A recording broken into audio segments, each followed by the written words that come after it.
السلام عليكم ورحمة الله وبركاته.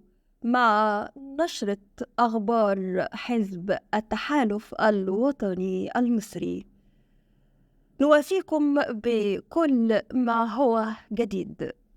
عاجل النائب محمد خالد القاضي رئيس حزب التحالف الوطني المصري يقول: لن أسمح باستمرار أصحاب المصالح الشخصية في التحالف الوطني، حيث صرح سيادة النائب أنهم قادمون لحمل الراية السياسية بمصر، فالمضمار لم يعد يتقبل المدعين والمذبذبين، فمصر أصبحت خلف قائدها البطل، وأصبح الطريق ممثلا للواثقين بخطاهم والقوى.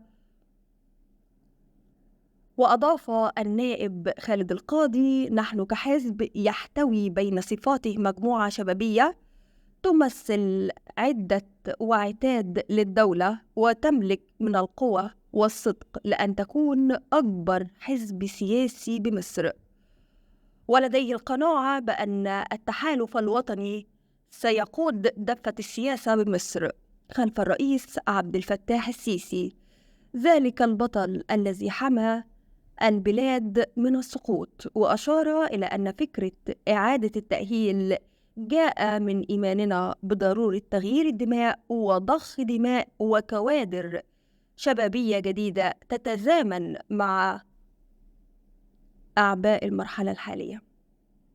وتابع الكيان: الذي يريد الاستمرار لابد من تحصينه من أسس وقواعد قوية تقف ضد التحديات وتبني وتخطط للمرحلة، مشيراً إلى أن اجتماع اليوم رسالة بأنه لا قبلية ولا سلبية لانتصار يخالف قيم وقواعد الحزب سوى الاتفاق على حق الوطن.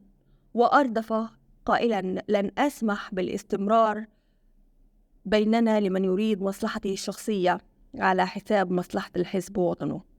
مصر فوق كل اعتبار، ولن أسمح لأي فرد يحاول النيل من كيان الحزب. وأضاف: سنظل على العهد دوما داعمين لقيادتنا السياسية، ولن نتاجر بالوطنية، فإن كان حب الوطن اتهام، شرف لي أن يكون حب الوطن اتهامنا. دمتم سالمين ومع كل ما هو جديد عن أخبار التحالف الوطني المصري. والسلام عليكم ورحمة الله وبركاته.